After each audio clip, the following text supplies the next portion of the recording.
Hey everyone, I'm Nick, and today I was out and about trying to get some parts for a car, and I ran into one of my friends, and it turns out there's an ABS issue on this 2009 Nissan Altima. So friends don't let friends drive dangerous cars, so we're going to try to fix it here.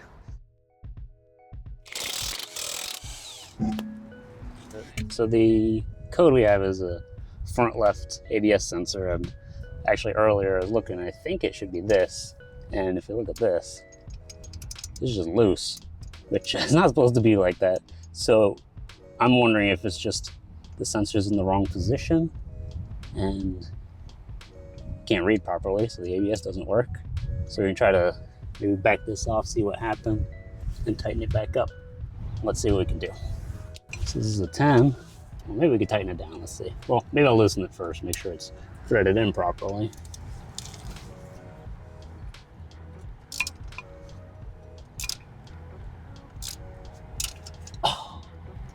Yeah, it's broken. Huh? It broke off. It broke off? Yeah. Yeah, it was cross-threaded. Mm-hmm. All right, well, let's see, maybe we can drill it out. Use an induction heater to try to heat this area up if I can. No, it's working, okay.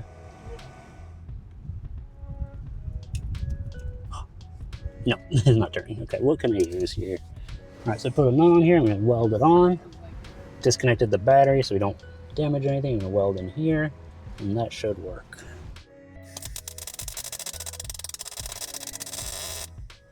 Let's see if that worked. Nope. Well, it's hard to get it on properly. It didn't work because it didn't actually weld to the stud. So. Oh, yeah, you can see the heat on the camera a lot better. It's fine. I let it cool down a bit, and then we'll see. Nope. It's just not sticking. It might work. All right, let's try that. If you've been watching my recent Infiniti M45 rebuild series, you'll know that I encountered broken ABS bolts there too. Thanks Nissan for making great choices like using steel bolts and aluminum parts. But this case was poor workmanship from a mechanic who cross-threaded the bolt and left the loose sensor. Yes it is. And it didn't work at all. I also tried welding the stud first, but didn't have any luck. I think my welder settings were off this time. Since welding didn't work this time, I moved on to other methods. Nope. I'm gonna try this now. I have an M6 nut, and if I can get it to grab on the threads, I could hopefully tighten it and pull it out. Hopefully it'll catch and not just strip the nut. I guess we'll find out. Yeah, no, I think it's just stripping. Yep, it caught and then it just tore the threads out, so, because it was too short. Because there's like a washer on this nut, it barely, yeah, you tore it out of the nut. Let me try to get another one. No, I think I just stripped it. I'm gonna just see if, since this one fits better, maybe it'll grip better. That sounded better. We'll have to hope that I can actually get the socket on it. I kind of went over the edge of the nut that I put on. Figure since it fit right, maybe it'll hold it and transfer more heat, and maybe that'll work. Hope for the best. Oh yeah, it's already a lot stronger. Okay. Oh no! Popped off. Yeah. You know, maybe I need to grind it to get that to work. Nope, it didn't work at all.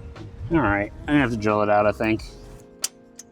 Left-handed drill bit so that if it catches, it'll pull it out. The left-handed drill bit's not biting in it, so we can probably just do a regular drill bit. So this one's working, okay. This is another extractor I'm gonna try to use. Let's see.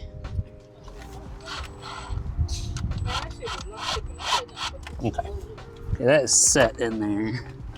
So sometimes I can find them on Facebook or they put patch fit, which I'm like.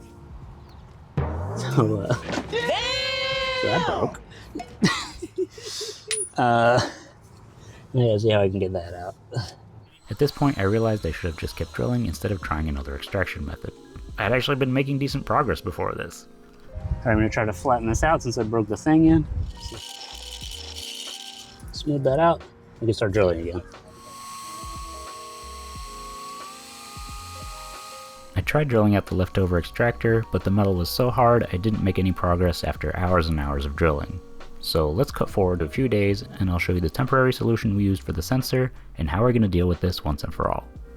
Alright, so because I broke off a tool in the knuckle, I wasn't able to drill it out, but with some RTV, you can actually secure it pretty well.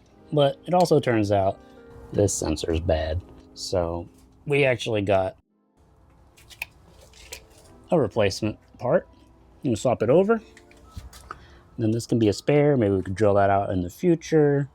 So we're just gonna swap the knuckle, which is gonna involve taking out these two bolts for the strut, the caliper and the caliper bracket, the nut here. I already took out the cotter pin, tie rod end. I think that's everything. And then we'll have to take the shield off here to get to the other end of the plug and throw the new part on and be good to go.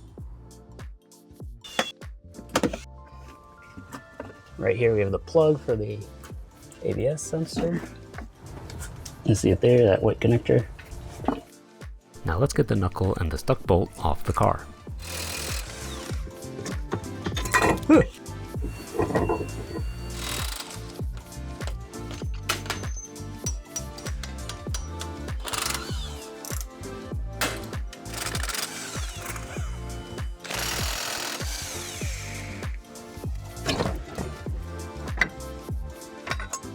I ended up swapping over the bearing that was already on the car into the replacement knuckle, and I left the unknown bearing as a spare.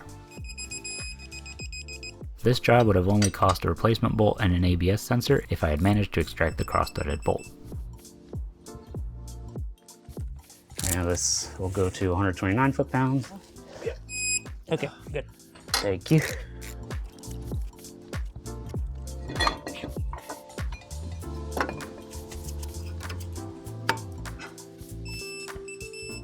And last but not least, we need to route the ABS sensor wire.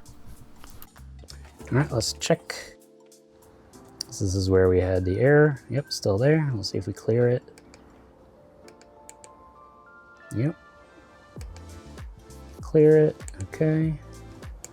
Read codes, no fault codes detected. All right, everything's good.